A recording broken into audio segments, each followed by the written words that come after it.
ಕಡ್ಲೆಕಾಯಿ ತಗೋತಾ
ticket ತಗೋರೇನ್ರಿ? 1 ticket ತಗೋರಿ.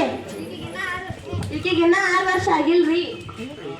ತೋರಿ ಅಪ್ಪಿ ನೀವು ಎಷ್ಟನೇದವಿ? 6ನೇ ತಗೊಂಡ್ರಿ. ನೀವು ಅವ್ರ ಎಷ್ಟು ತಗೊಳತ್ರಿ ರೀ? ಆಕಿ ದಿನ 6 ವರ್ಷ ಆಗಿಲ್ರಿ. ಅದಕ್ಕೆ 6 ವರ್ಷನ ಕಾರ್ನೇತೆ ಅಂತ ಮಕ್ಕಳು ಸೋಳ್ರಿ. ಆಧಾರ್ ಕಾರ್ಡ್ ಮತ್ತೆ ಬಂದಿನ ತಗೋರಿ. ನಾಟಕ ಮಾಡಿರಿ.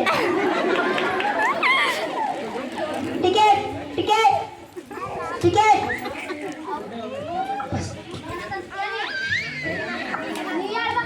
ಏನಾದ್ರು ನನಗೂ ಗೊತ್ತಿಲ್ಲ. ಏನು ಬಸ್ ತಗೊಂಡ್ರೆ ಅಲ್ಲ ಚಲೋ ಆತ ಏನು ಕೂತಾರ 4 ಮಂದಿ ಗಣಮಕ್ಳು ಕರ್ಕೊಂಡು ಬರ್ತೀನಿ.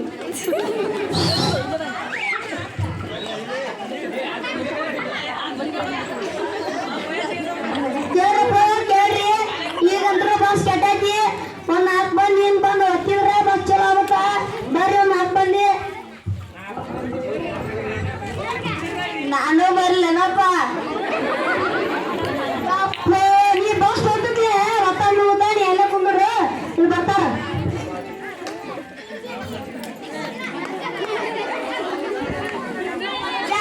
ಅಲ್ಲೇ ಕುಂದ್ರು ನೀನು. ಬರ್ರಿ, ಒಂದು 4 ಮಂದಿ ಬರ್ರಿ. ಬಸ್ ಹತ್ರಿ. ಚಲೋ ಚಲೋ ಚಲೋ ಆತ ಚಲೋ ಆತ. ಹಂಗ ಕುಂದ್ರಿ ಆತ್ರಿ.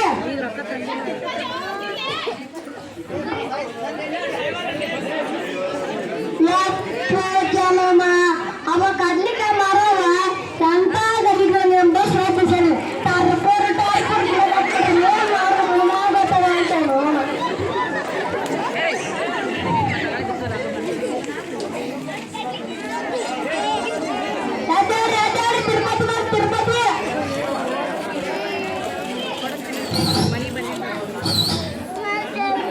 ಅಂತ ತಿರುಪತಿ ಇರ್ರಿ.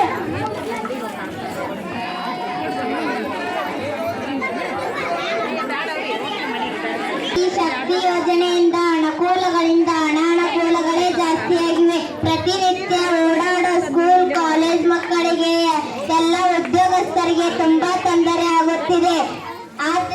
ಆದ್ದರಿಂದ ಇದರ ಬಗ್ಗೆ ಜಾಗೃತಿ ಮೂಡಿಸೋಣ ಎಂದು ಕೈ ಮುಗಿದು ಕೇಳಿಕೊಳ್ಳುತ್ತೇವೆ. ದಯವಿಟ್ಟು ಅನಾವಶ್ಯಕವಾಗಿ ಬಸ್ನಲ್ಲಿ ಓಡಾಡಬೇಡಿ. ನೀವು ತೊಂದರೆ ತೆಗೆದುಕೊಂಡು ಬೇರೆಯವರಿಗೂ ತೊಂದರೆ ತೆಗೆದುಕೊಡಬೇಡಿ.